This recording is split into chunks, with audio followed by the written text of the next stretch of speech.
পার বিঘে আমাদের মোটামুটি 20,000 টাকার মতো খরচ। ধানের দাম যদি 1600 টাকা মনে হয় তাহলে আমরা বাঁচবো। মাথার ওপর চোখ রাঙাচ্ছে গনগনে সূর্য, হাড় ভাঙা খাটুনিতে গায়ের রক্ত ঘাম হয়ে ঝরে পড়ছে ধানের ডগায়। তারপরও যেন মুখের কোণে হাসির ঝিলিক।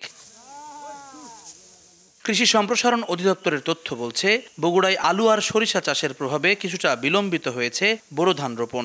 এখনও 30% জমিতে ফুল ফোটার পর্যায়ে আছে। এর মধ্যে সময়মতো রোপণকারীরা কাস্তে চালিয়েছেন জমিতে।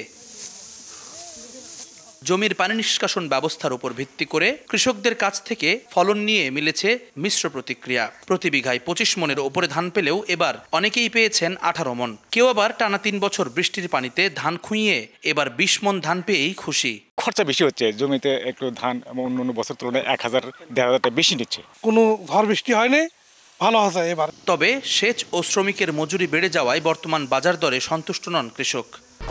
1, 2, 3 ঢাকায় জমি জিতে নিন 100% ক্যাশব্যাক সহ 20 কোটি টাকার পুরস্কার। পার বিঘে আমাদের মোটামুটি 20,000 টাকার মতো খরচ।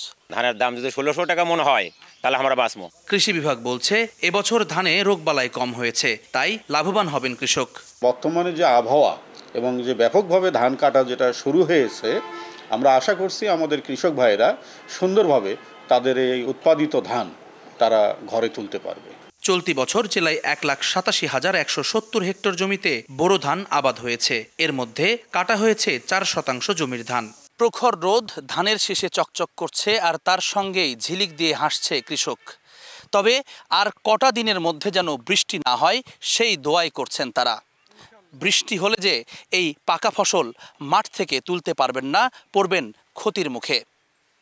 বগুড়া শাহজাহানপুর থেকে জুম্মান সাদিক, জ্যাভলিন, সময় সংবাদ।